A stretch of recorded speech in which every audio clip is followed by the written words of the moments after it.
What's going on, everybody? This is Colton with Infected Outdoors, and today and over the next couple weeks I'm going to be bringing you tips on how to become a more accurate archer. Not only a hunter, but also in tournament archery. If you're new to archery and you just like shooting in your backyard, this is going to be tips and stuff I would teach you if I was working with you one-on-one. So this is what we're going to learn, and first off we got to start with a foundation, because most importantly, just as building a house or anything like that, a foundation is the most important process to this, and if you get it wrong, it'll never be right. Alright, so what we're going to do is I got my hand broken into three parts. The number one is the thumb pad. That line that runs through the middle of it, right there, that's the lifeline. That number two is just the rest of my hand. Alright, so what we're going to do, I'm going to talk about the two most common ways people grip a bow. And to me they're incorrect because they're not the correct way. And then lastly we'll go over the correct way. But first and foremost, the most common way that I see people grip a bow is just like that. Fingers extended out and up. Not only is that dangerous, it applies a lot of torque into your bow. And it's going through number one, the lifeline, and number two.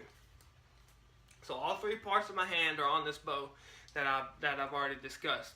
Now, the problem with that, in all reality, holding your bow, your fingers extended out, is the same as torquing your bow.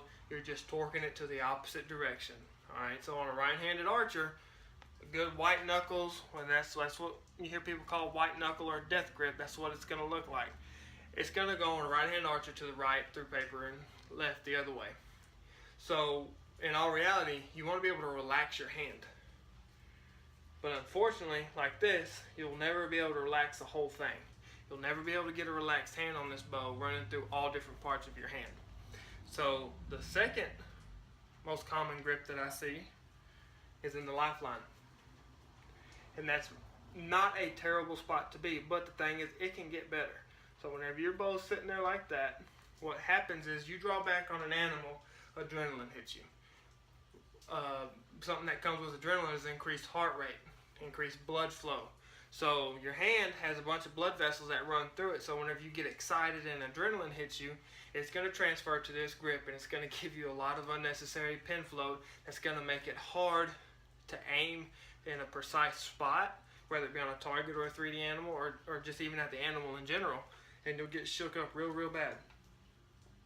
So now the correct grip is we just want to be on that thumb pad, that number one. Alright, that's where we want to be. So the easiest way to achieve it at home without having somebody there is literally take your hand down by your side, bring your pointer finger up, now take your thumb, roll it out, break your wrist down, give it a low wrist, and then literally set your grip of your bow just like that right there. Okay, now whenever you hook your release up to it and you relax your hand, a little short, and you get your hand relaxed, now my knuckles are at a 45-degree angle. Open it up, you can see that I'm only on that thumb pad. You don't want to walk out on your thumb joint, okay? That's going to give you a real inconsistent grip spot. But get all the way up in that throat, stab your hand. All right, now let's look at my wrist. It's broke down, and you can see that I have continual pressure, even pressure. I'm not pushing down it real hard, and I'm not at a high wrist either. All right, a good low wrist. Most bows now are engineered with a grip very similar to this, and it makes it very easy to do this over and over and over. So we stab our hand, and you don't want to draw with your bow right here and then walk your hand over, okay? So whenever you're down there on the line, take your thumb just like that, stab it in the throat of the grip, push your wrist down. I am only on that muscle group right there. Okay, so whenever we draw our bow back, my hand is relaxed the entire time. And you can walk up and play with my fingers at any point.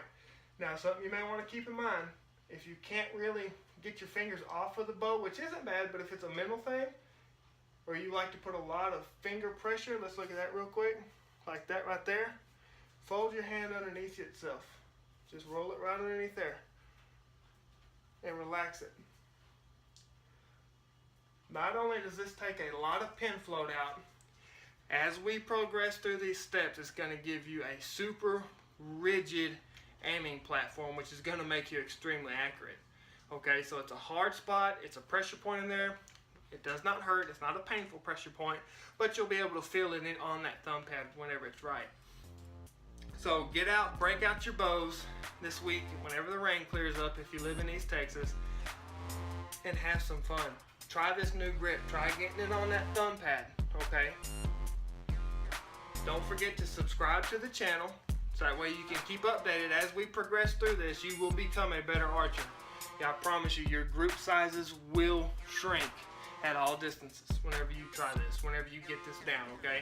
Try it for a couple weeks, because it isn't going to work overnight, especially if you have an issue with something that we're going to be discussing, okay? So make sure you take your time and let it work, because it will. But again, don't forget to subscribe to the channel down below. Go over to our Facebook page, Infected Outdoors. Give us a like there, because that's where you'll see a lot of updates from us in the field. And until we talk next time, God bless.